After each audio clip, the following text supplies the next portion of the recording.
अकबर का साला हमेशा से ही बीरबल की जगह लेना चाहता था। अकबर जानते थे कि बीरबल की जगह ले सके ऐसा बुद्धिमान इस संसार में कोई नहीं है।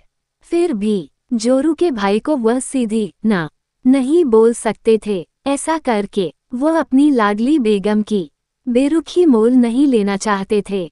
इसीलिए उन्होंने अपने साले साहब को एक कोयले से भरी बोरी दे दी और कहा कि जाओ और इसे हमारे राज्य के सबसे मक्कार और लालची सेठ दमड़ी लाल को बेचकर दिखाओ। अगर तुम ये काम कर गए तो तुम्हें बीरबल की जगह वजीर बना दूंगा। अकबर की इस अजीब शर्त को सुनकर साला अचंभे में पड़ गया। वह कोयले की बोरी लेकर चला तो गया, पर उसे पता था कि वह सेठ किसी की बातों में नहीं आने वाला। ऊपर से वह उल्टा उसे ही चूना लगा देगा।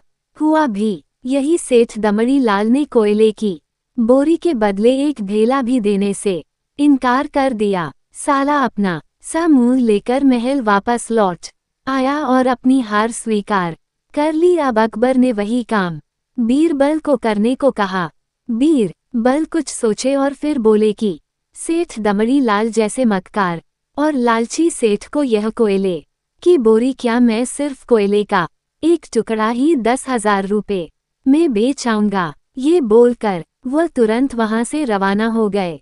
सबसे पहले उसने एक दर्जी के पास जाकर एक मखमली कुर्ता सिलवाया, हीरे मोती वाली मालाएं गले में डाली, महंगी जूती पहनी और कोयले को बारीक सुरमे जैसा पिसवा लिया। फिर उसने पिसे कोयले को एक सुरमे की छोटी चमकदार डिब्बी में भर लिया। इसके बाद बीरबल ने अपना भेष बदल लिया और एक मेहमान घर में रुककर इश्तिहार दे दिया कि बगदाद से बड़े शेख आए हैं जो करिश्माई सुरमा बेचते हैं, जिसे आंखों में लगाने से मरे हुए पूर्वज दिख जाते हैं और यदि उन्होंने कहीं कोई धन गाड़ा है तो उसका पता बताते हैं। ये बात शहर में आग की तरह फैली।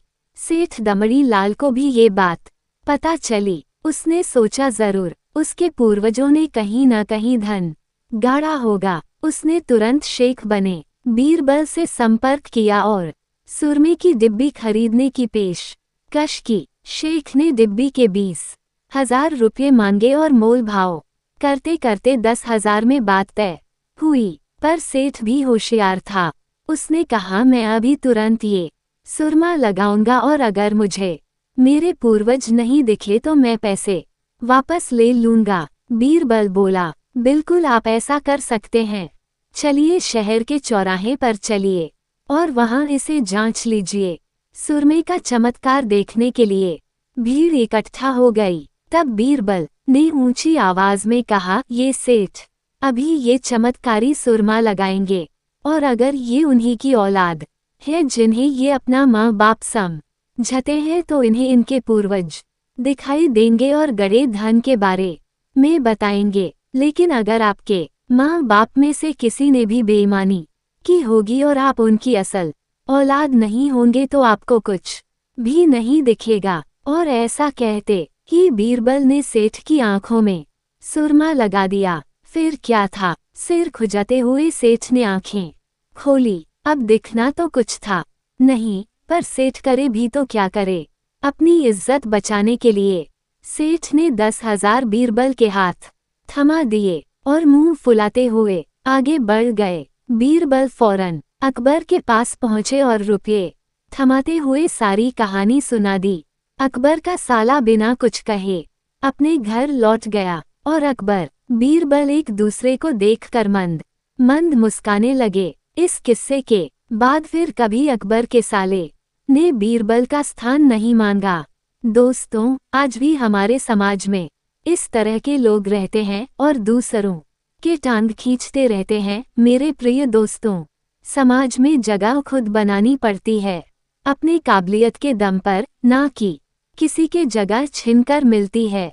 दोस्तों, ऐसे ही ज्ञानवर्धक और मनोरंजक कहानियों के लिए हमारे चैनल को सब्सक्राइब करें, अपने दोस्तों में शेयर करें, बेल आइकन को हिट करें ताकि हमारे हर वीडियो की सूचना आपको मिलती रहे। वीडियो यहाँ तक देखने के लिए आपका बहुत बहुत धन्यवाद।